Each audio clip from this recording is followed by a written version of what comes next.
The More Than One Way to Motherhood Fertility series is dedicated to my mother, Beverly Sims, who is a mother to many and a great mother to my sister and I.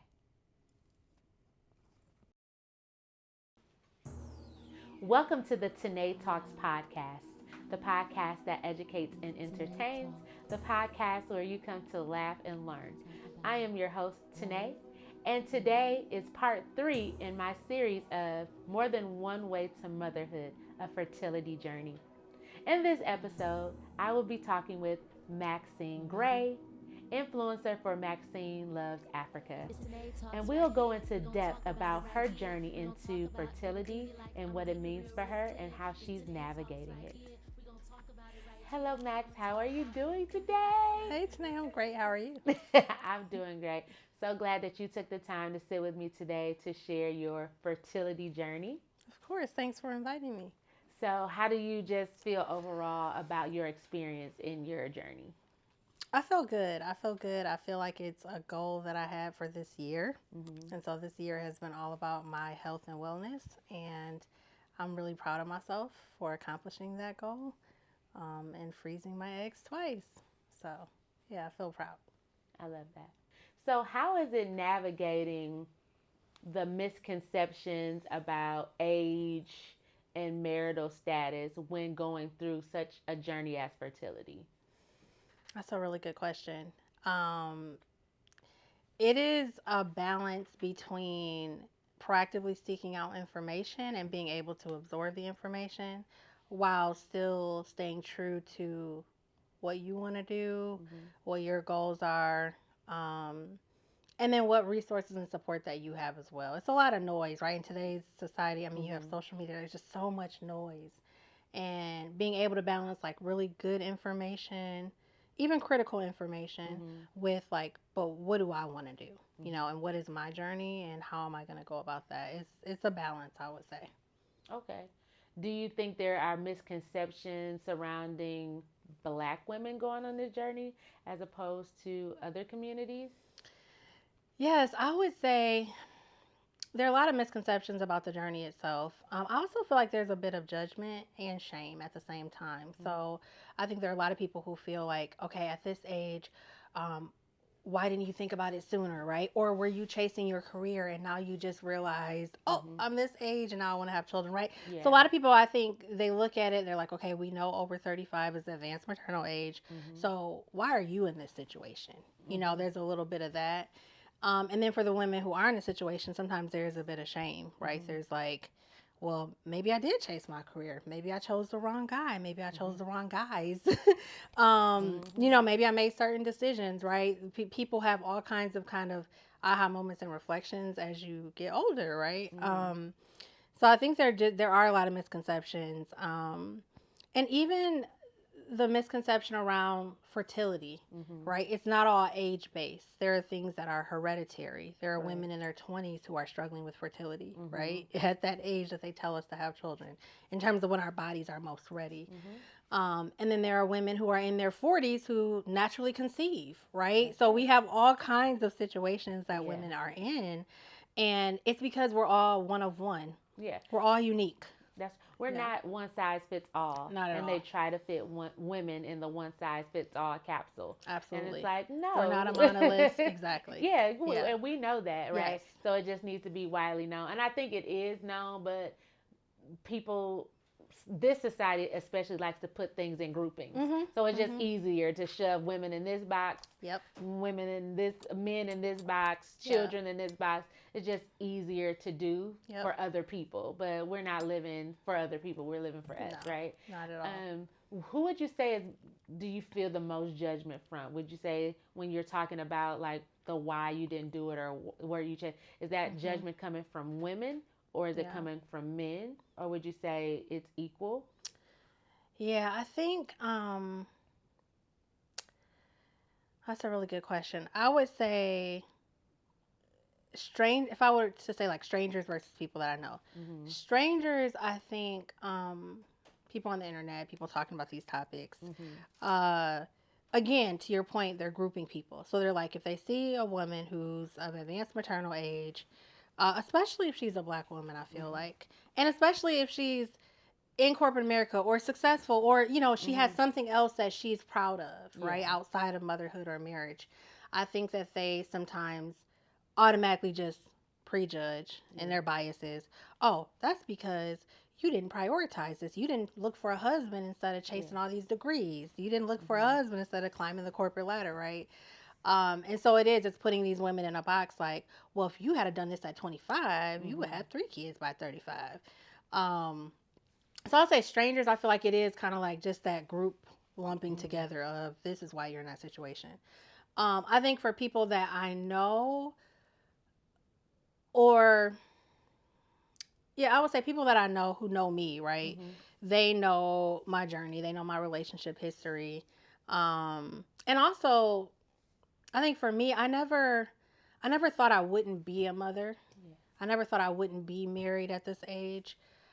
I think life happens, but I never like obsessed over it either. So it's kind of interesting because like your family and friends know like, hey, I know Maxine is sending me baby stuff all the time. Every baby meme and video. I love babies. I love kids, right? But at the same time, they also know my situation. So it's like, okay, there's still going to be a journey to get here. So does that answer the question? Yeah, it absolutely does. I can see. So that kind of comes into play when you talk about the noise. How are you cutting the noise out?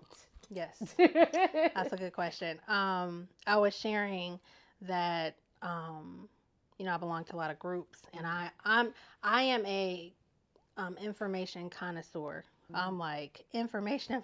I take it all. I listen to the podcasts, the videos, the books, the webinars. But I do think you have to ground yourself in your why. And as Candace was saying, like, you have to stay focused. Like, what is the goal? The goal is to be a mother, right? And so this is a route that I didn't think I'd be taking, but I'm taking it. So how do I focus on that? Also, I think it helps with like the mini hurdles. So every day something's going to happen. You're going to take your medication late. You're going to forget to take it. You're going to take it the wrong way, which I did. So it's like, take it on time. Right. So it's like you have to like just be okay with like moving forward. I think it's a life thing, right? Like you have a bad day on Monday, you wake up Tuesday like, Lord, I want to have a good day today. That's right. So I think just being able to like move forward even though you're having those moments. Yeah. Interesting. So, Max, in this process, and it's basically considered non-traditional, right? Do you feel like the way that you're approaching it is respected? Oh, that's a great question. So going back to the conversation around the noise, right? As I shared, I belong to a couple of groups on social media of women over 40 or women just trying to conceive in general.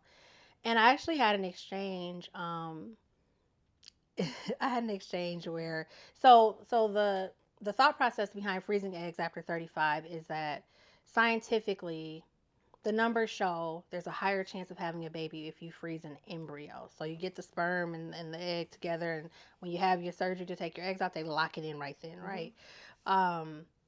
Creating an embryo versus just freezing eggs. I decided to just freeze eggs because I wasn't comfortable with selecting a father because I want my father to be known. I want a partner.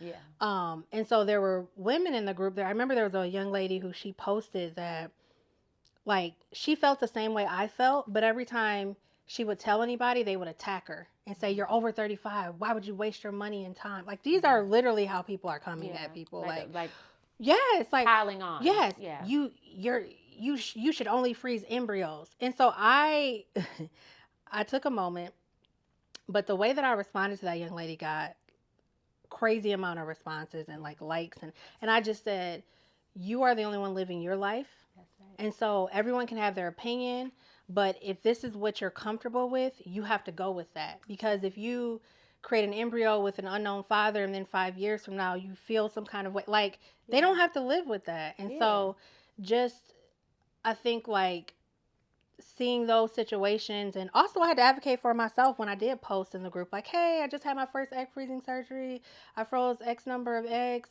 and there were women underneath, how old are you? You need to freeze embryo. Like definitive. Like this is what you need. This is social media, you know. So you know people are everybody's not know how to keyboard text. gangsters. Yeah. Who are you? I was Who are you like, talking to? exactly. But you're like, oh, I'm in this group where these women. No. Yeah, you're thinking it's gonna be more harmonious, but everybody just And likes to take on like these maternal, paternal roles to absolutely. strangers, and it's like Yes. I don't gotta do it your way. No. Period. No. Point blank. And I can respect your experience. Some of those women, it's because they feel like they wasted money. Yeah. And then when they got to use their eggs and they didn't do embryos, and so they weren't viable, so they felt like they wasted $15,000, right? So I get it. Like, that is your experience, but like, I always say, like, I respect your experience and your opinion, but my choice, like we say, my body, my choice. My choice is based on what I have to live with, because I have to live with this for the rest of my life. Yeah. And if it works out, it works out. And absolutely. if it doesn't, it doesn't. But I'm not going to make my decision contingent upon Yes. your lived experience Yeah. and opinion. Because I still have to have my own lived experience and will formulate my truth. Absolutely. You know what I mean? So that's interesting. I was like, in those groups, I was like, wait a minute now. Now hold up now. Yeah, there's some. Yeah. And some people are easily influenced. That young lady was like heartbroken. I could tell by her responses. Yeah. And I was just like, look, girl, I would have had to exit out these feel groups. you. I would have to exit and out whatever these you choose to do, However, you only are the only one living that life. You at night. Absolutely. Because if you're only basing on what these people are saying, you'll never truly be happy. Because you're gonna be like, if you do it their way and it doesn't work out, then you're gonna be like, what if I would have went my way? Yep. But you can always rely on your way. Like your decision is your decision, and just own it, accept it, and that's it. Yeah. So yeah, I completely agree with that. Yep. So Max, you have talked about like your experiences in these groups and all the research that you have done to get you to where you are today. Do you feel like Black women's fertility experiences are represented well in media and other sources? Yeah, that's a good question. I don't know if you remember that documentary that came out. Was it on the OWN network? It was a couple years ago. I think Keisha Knight Pulliam was a part of it. It was a couple years ago, but it was the first time I ever saw a documentary that explored different women and their journeys. Because there's like one young woman who wanted to have a hysterectomy, which is another conversation. At a certain age, doctors, like, they don't even want to give you a hysterectomy until you get to a certain age. But she was like, I think early 30s, and she was fighting to be able to get it. Yeah. So it had like different stories of different women who were pursuing different parts of fertility. I would say no. I would say for the most part, I think it's a reflection of how we're represented in general, right, in media. And so we talked about, we're not a monolith, right? No community is a monolith. We're all very unique. So we're all unique. Yeah. Each and every one of us. And so I don't think that there's enough representation of the different journeys, even the different desires. Like for me, I actually only want to be a mother biologically if I have a known father, meaning a partner, someone who I love, who loves me, and we want to have a child together, right? Under certain conditions. Exactly. So that's how I feel right now. That could change in a year. But for me right now, that's how I feel about me having a child. Yeah. Now, I may decide to adopt in the future, etc. But as far as so for me, that's why the eggs versus the embryo was my decision. But again, a lot of people think like if you're pursuing any fertility journey, it's like a by any means necessary. That's not how I feel about biologically having a child. They kind of position it as if it's a desperation, absolutely, like a last ditch effort. Yeah. But as you mentioned on a joint episode that you did with Candace, you talked about how some women are doing this in their 20s, and you mentioned like the genetic aspect. Yes. So everybody is not doing it as a last ditch effort because I don't want to be the cat lady. They're literally making conscious decisions about how they want to structure their life and their future and with their kids. It makes me think of Ebony K. Williams. Oh, I love her story. Because you're saying like for you, your lived conditions wants to be, I want a partner in home to help me care for this baby. Ebony K. Williams is like, you know what? I want to be a mama. I'm gonna do the embryo way with the sperm donor. Yes. And she's like the most prominent. I know you mentioned this documentary. I'm not familiar with it, but I'm really familiar with Ebony K. Williams' journey. I saw her because interview. Yeah. she was very open and transparent yeah. about it, and people, especially men, were attacking her because she was like, I don't have to have a father in the home. I know a good village of men Yep. that will support me and help me with this child, that they'll still have that male influence. Yes. But I don't necessarily have a partner right now, and I'm not going to wait till I get a partner. Right. Because I don't know how long that will be. Right. And they were just in attack mode on her. Yeah. And she didn't let her phase her because she's like, I got the career, I got the money, I got all the things that you said that a woman would need to support this child. I have it, just not in a traditional way. Yes. And so she would be, in all my years, she would be the fertility story that I know. Oh, absolutely. And her interview was incredible. I commented on the Instagram post about her interview.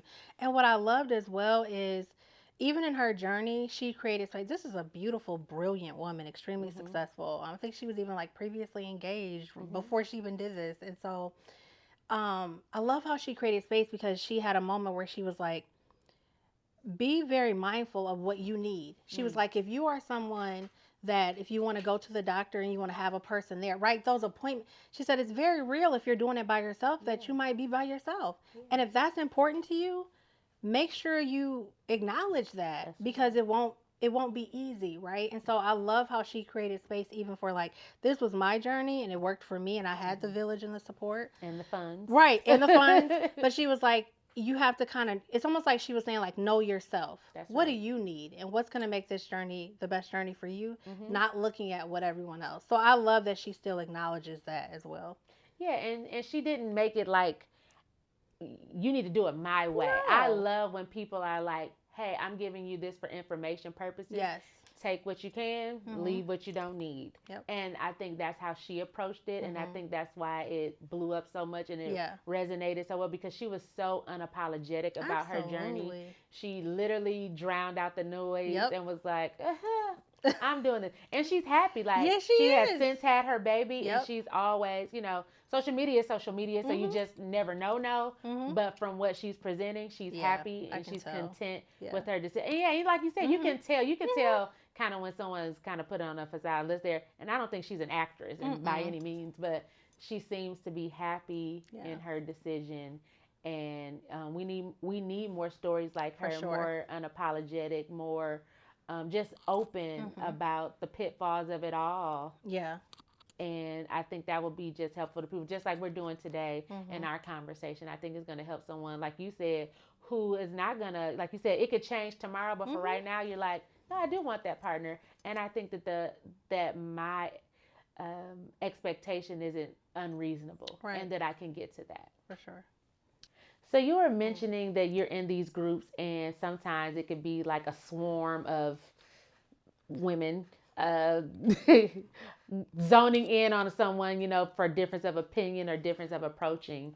And I know you said you stood up for a young lady who was basically being attacked for how she was approaching her fertility.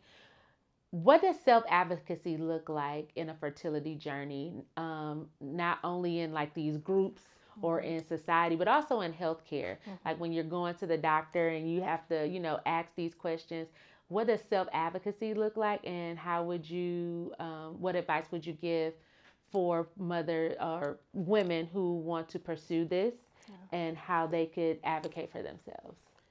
Oh, that is such a good question. There are a couple things. First, remembering that there's no such thing as a dumb question. Even down to even the vitamins I was taking. I take a liquid collagen every day. So with my doctor, I asked her everything. I was in that app lighting it up. I was like, my echinacea, my vitamin C, and so I literally, even other medications that I take, I was just asking. And the interesting thing is every time I would ask something, they would be like, oh, well, let me check on that. Let me check with the doctor. Or no, don't take this, but you can take this 2 days before. And so what I found was there's no dumb question. Even though they've given me a lot of information and I think I know, oh yeah, you can take vitamin C, you can take it. You're investing in this. So just remember, just like with doctors in general, it can be intimidating sometimes, but They're there to serve you. There's no such thing as a dumb question. Right. So ask them all. And y'all said y'all paid a pretty penny. Ask them all. So exactly. you go get exactly. my payments worth of questions. And that's what they're there for. That's right. And there's after hours, like there's just take advantage of all of that support. I would say, I've said this a million times, I feel like, but just drowning out the noise, staying in touch with your why. And even if you change your mind, it's possible to change your mind, but just like always check in and make sure, like, why am I changing my, is it because of all the pressure, or because I'm like, oh, FOMO, like, what if I don't freeze embryo, So I think just, again, because the second time around, I told my doctor, I was like, well, maybe I'm open. And then they were like, she was like, let's have a conversation. Are you really open? Or, Maxine, has anything changed? It was like a month later. She's like, has anything changed? And honestly, I wasn't comfortable. I still want a known donor, right? Yeah. So, but I was feeling the pressure. Yeah.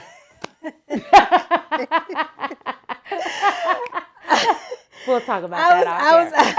I was feeling the pressure, right? I was feeling the pressure of like, okay, this is my second time. Okay, so maybe I'll just do embryos, I already got some that are, eggs. Let me just do embryo. And so I just appreciated her acknowledging that since 2021, this is how I've felt. And even most recently, that's how I felt. So I think, yes, drowning out the noise, staying true to your why. Is there anything else I would add? What was? Just self-advocacy. Self-advocacy. And how would you have? Yes. I would say, so I'm really bad at asking for help. And what today did not tell you all is that she was a huge part of my journey.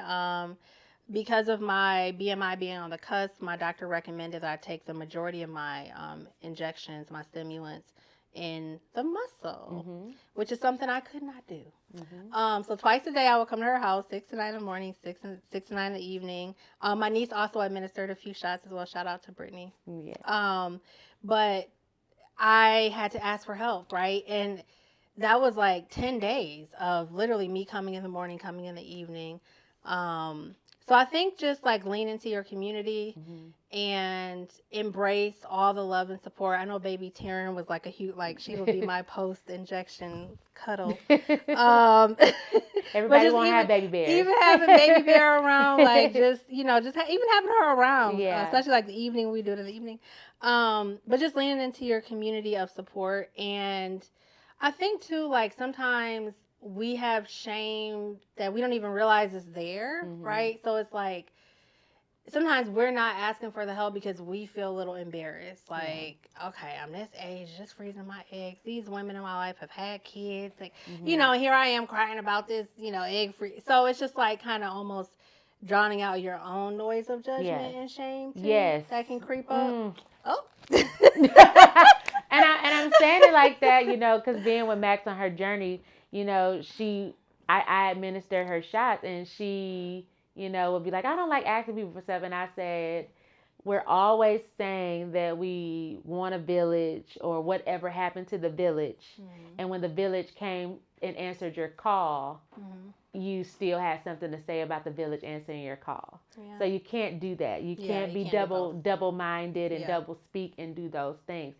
If you're blessed enough to have a community of support and a village to see you in your form of, I saw her in a compromising position, and I was okay with doing that. I was comfortable, Some people would have been like, girl, are you, you know what I mean?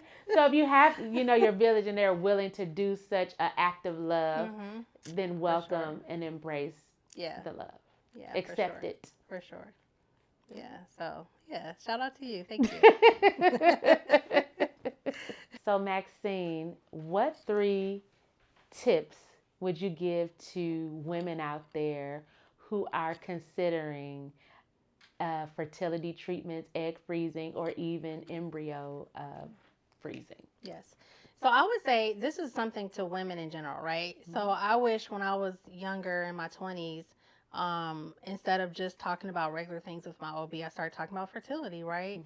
I think it's important to start benchmarking your journey. So where are your levels today? So for me, I've been checking my AMH which is something that helps measure egg reserve, ovarian reserve. I've been checking it since 2021, right? So year over year, even in 4 years, I was able to see where it was declining and how quickly, which helped me say like, hey, I need to do something. Yeah.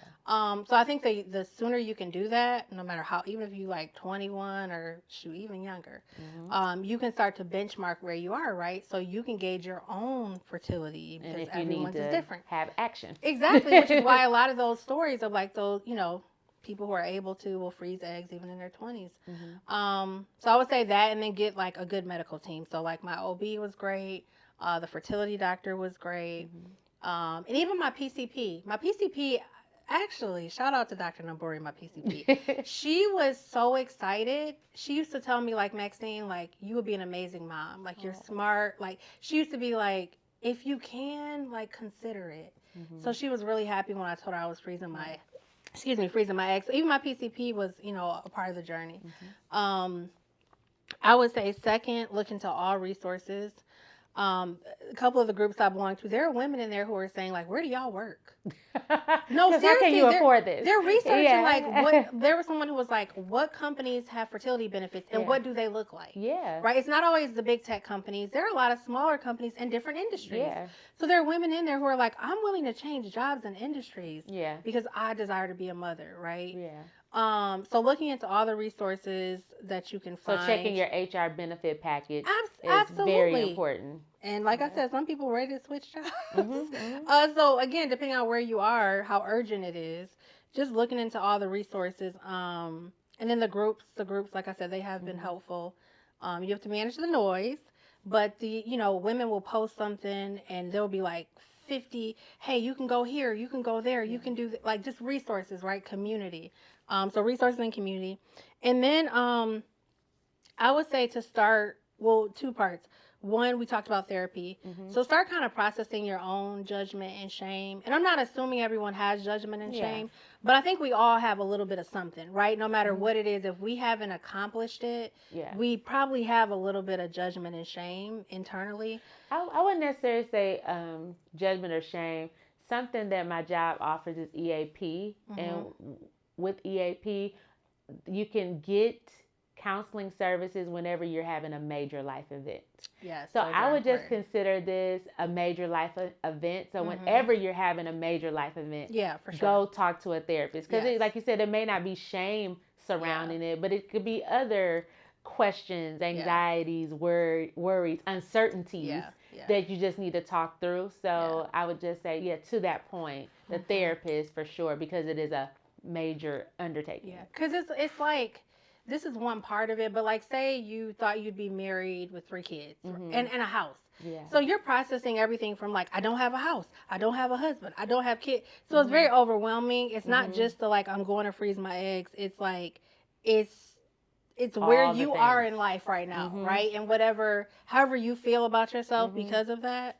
And to that point, you also have to look at the society around you.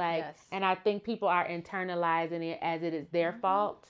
And it's not your fault. Like the economy, the society, all of these are playing a factor. So it's not necessarily you. So you don't have to carry that weight of, I did something wrong along the way. Because you could not control what we're living in right now.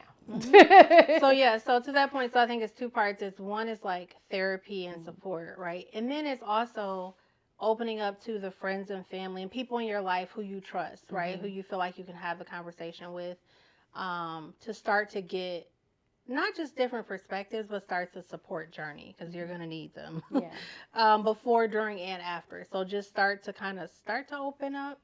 And again, that's why I said, like, for me personally, that's when it started to come out like, okay, are you a little ashamed that you're doing this? Like, do you feel judgment that you have to ask for help? Like, that for me is where some of that bubbled up. Like, okay, you should ask people for help. Like, but it was like, oh, I don't, so whatever those emotions are, you're going to have to process.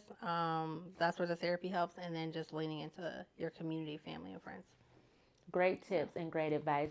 Again, Max, just thank you for coming on to Tynee Talk today and sharing in your journey. I know this is very vulnerable topic to share. Even though we say more women should open up about it, it's vulnerable, and it's scary. And so because of that, people may be hesitant to open up. But I think they're going to open up more because you shared your story today, and Candace shared her story. And like I said, y'all two young fly ladies, and it's like, yeah, you know what I mean?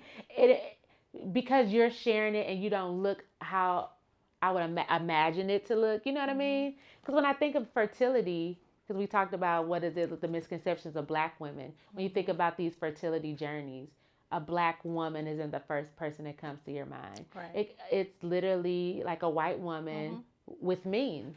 That's who comes to your mind, because also the media, that's who they feed us. Right. Who's able to afford it, who's able to get it, who's thinking about it. Oh, she planned so well, you know what I mean? So because you are doing this, you are just helping so many women beyond what you even imagined that you would be helping. And you're also just encouraging yourself along the way to be able to speak to it. So thank you. Thank you for the opportunity. Thank you for your support and role in my journey. Yes. My pleasure. My pleasure. In true Tynee Talks fashion, we love to have our guests give a shout out. So who you shouting out today? All right, so I'm shouting out a couple people. First, I'm going to shout out Tynee for her role in my journey. She administered my shots, as well as my niece Brittany. Shout out to both of y'all, and my family and friends and my whole community, my whole village who was a part of it. Second, I want to shout out the CCRM Fertility Clinic and Dr. Nur Hassan in particular, my OB, Dr. Crable, and my PCP, Dr. Namburi. And then I also want to shout out Maxine Loves Africa. It's my journey to visit all 54 countries on the continent. I'm 7 countries into 54, and I love the continent. So follow me, Maxine Loves Africa, and we'll stay connected there. Thanks. Excellent. And thank you again for being a guest on the Tynee Talks podcast today. Your story will be inspiring. I hope you all enjoyed Maxine's story. Be sure to follow her at Maxine Loves Africa. Be sure to like, share, and subscribe this episode. A friend, a colleague, a co-worker, a neighbor down the road, you may be opening up the door of conversation for them because they were afraid to have this conversation, and know that they are not alone in this journey. Be sure to follow at Tynee Talks on Instagram and on YouTube and on Facebook. Don't forget to hit the subscribe bell, and make sure you tune in to Tynee Talks, the podcast that educates and entertains, where you come to laugh and, of course, learn. Thank you. Talk about it right here. I'm gonna talk about everything you like. I'm gonna make it real quick, cause it's Tynee Talks. And I'm gonna talk about it. Yeah, cause it's Tynee Talks. And I'm gonna talk about it.